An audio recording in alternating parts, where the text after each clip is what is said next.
Host. Buenas tardes, profesor. En esta oportunidad, mi compañera Pamela Peña y quien les habla, Xiomara Ticacala, le estaremos hablando sobre la sección de improcedencia de acción. Este es uno de los medios técnicos de defensa más importantes dentro del proceso penal peruano.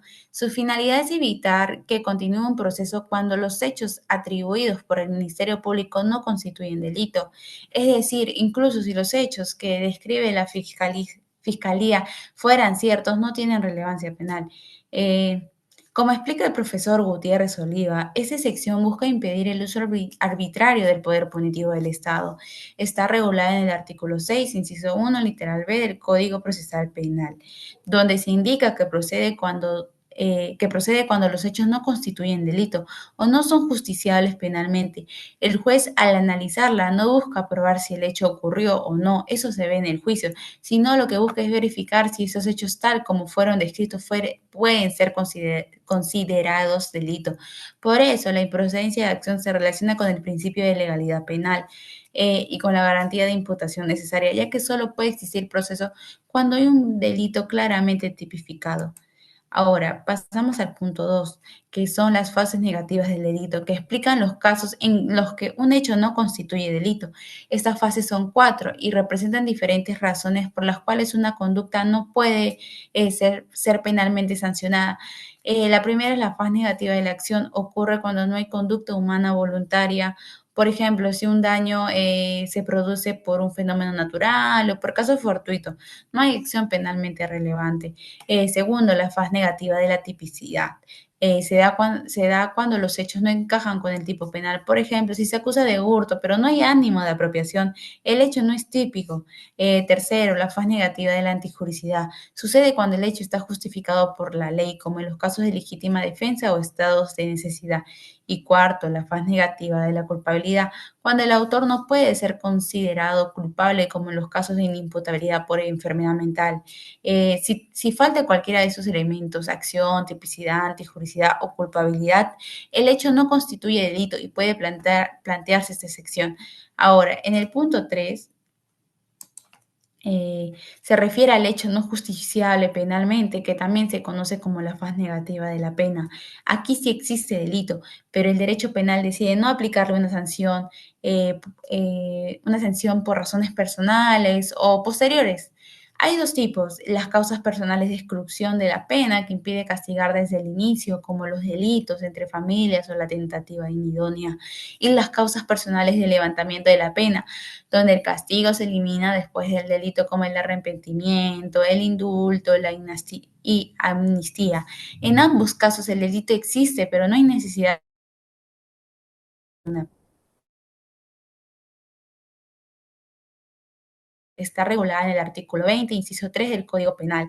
Esta figura establece que no es punible quien actúe en defensa de bienes jurídicos propios o ajenos frente a una agresión ilegítima. Para que se considere legítima defensa deben cumplirse tres requisitos. El primero es que existe una agresión ilegítima real y actual. El segundo es que el medio empleado para repelerla sea racional y proporcional. Y tercero, que no haya provocación suficiente del defensor. Por ejemplo, si una persona es atacada con un cuchillo y se defiende.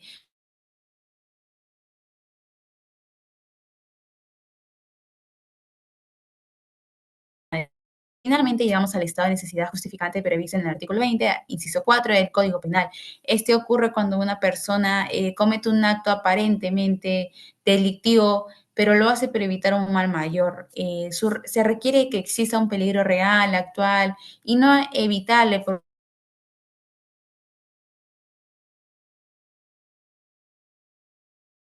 de mayor valor. Un ejemplo sería el romper la puerta de un auto para rescatar a un niño atrapado bajo el sol. Aunque parece un daño a la propiedad, la conducta está justificada porque busca proteger la vida.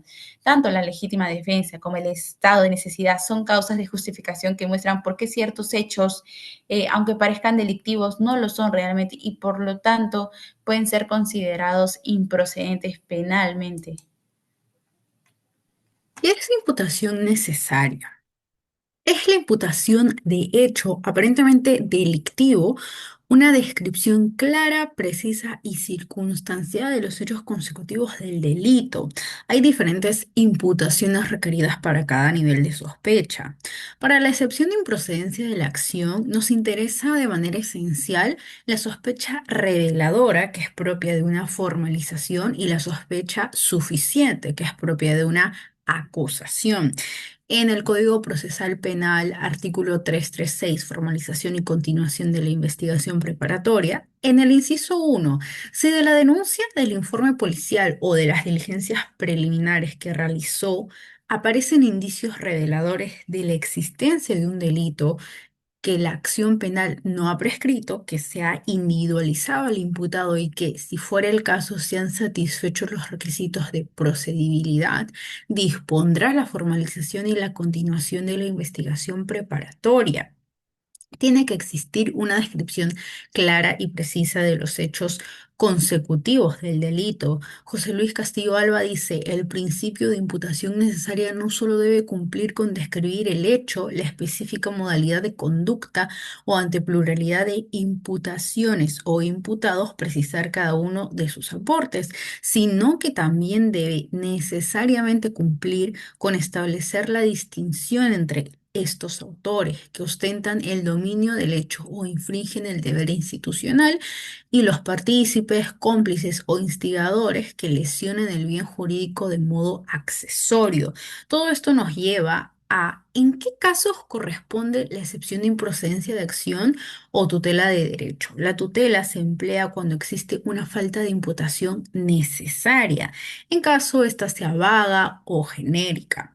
La tipicidad es propia de orden material, mientras que la falta de imputación es de orden procesal. César Nakazaki dice lo siguiente acerca de la imputación necesaria. La imputación necesaria es cuando el hecho no ha sido imputado completo. No se ha respondido a las 7 preguntas aristotélicas necesarias: el qué, el por qué, el cuándo, el dónde. Es una garantía fundamental para el derecho de defensa y el debido proceso que se deriva del derecho humano a la libertad. La imputación necesaria debe ser precisa y coherente, detallando los hechos, las circunstancias y los medios probatorios para que el imputado pueda defenderse de manera eficaz. Julio César Santa Cruz comenta, la imputación radica en el hecho nuclear, son los hechos consecutivos del delito y sobre estos recae la tipicidad. Por otro lado, las circunstancias de modo, tiempo, lugar, estos son faltas de imputación necesaria. Todo esto porque la inexistencia de la proposición fáctica, elemento normativo constitutivo del tipo penal, funda una excepción de improcedencia de la acción. Ahora, el segundo punto, la actividad probatoria en el procedimiento de excepción de improcedencia de la acción. En el inciso 1 del artículo del Código Procesal Penal, regula el procedimiento de la actividad probatoria en una audiencia de excepción de improcedencia de acción, ya que tanto el excepcionante o la defensa deben probar hechos. Estos tienen una clasificación fundamental para distribuir la carga de la prueba en el proceso penal. Los hechos consecutivos, que son aquellos que se producen en el nacimiento de un derecho o de una situación jurídica antes inexistente. Se tienen dos clases de estos, los genéricos y los específicos. Los genéricos son comunes a toda relación jurídica y estos no necesitan probarse de manera necesaria. Un ejemplo es la capacidad del objeto, la causa. En cambio, los específicos son los particulares de una relación jurídica determinada y deben de probarse. Hechos impeditivos son aquellos que impiden la generación válida de una relación jurídica, como por ejemplo los vicios del consentimiento. También tenemos los hechos extintivos, son aquellos que alteran en su contenido o efectos la relación jurídica. Los hechos excluyentes son aquellos que no pueden ocurrir al mismo tiempo. Hechos modificatorios son aquellos que hacen desaparecer una relación jurídica o sus efectos. El cuestionamiento de la tipicidad subjetiva vía excepción de improcedencia de acción. ¿Es posible cuestionar la tipicidad subjetiva vía una excepción de improcedencia de acción? Bueno, según la Casación 10-2018 Cusco, la configuración del tipo subjetivo exige al Ministerio Público la actuación de medios probatorios. En consecuencia, la excepción de improcedencia de acción no sería el medio idóneo para cuestionar dicho aspecto a la tipicidad. Para realizar la construcción del dolo, necesito indicio. Por ello, de manera necesaria tendría que valorar actos de investigación denominados elementos de convicción, lo que involucraría actividad probatoria. En 2018, la Corte Suprema dijo que no necesariamente, pero 4 años después, en 2022 precisamente, la Corte Suprema dijo que sí era necesario. Se involucra la construcción de actividad probatoria.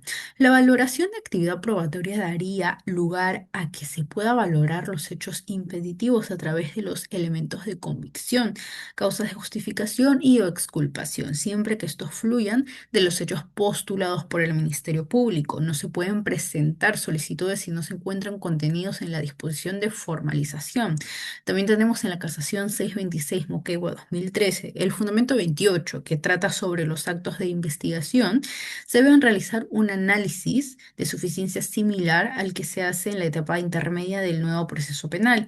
Se debe evaluar individualmente y en conjunto, extrayendo su fiabilidad y aporte a efectos de concluir si es que la probabilidad sobre el hecho es positiva. Concluimos que sí es posible cuestionar la tipicidad subjetiva, la antijuricidad y la culpabilidad siempre y cuando fluya de los procesos postulados por parte del Ministerio Público en la formalización o en todo caso en el requerimiento acusatorio. De modo contrario, no se podría, ya que si esto no es así, no se puede llevar a cabo el juicio de subsunción. Eso sería todo. Muchas gracias.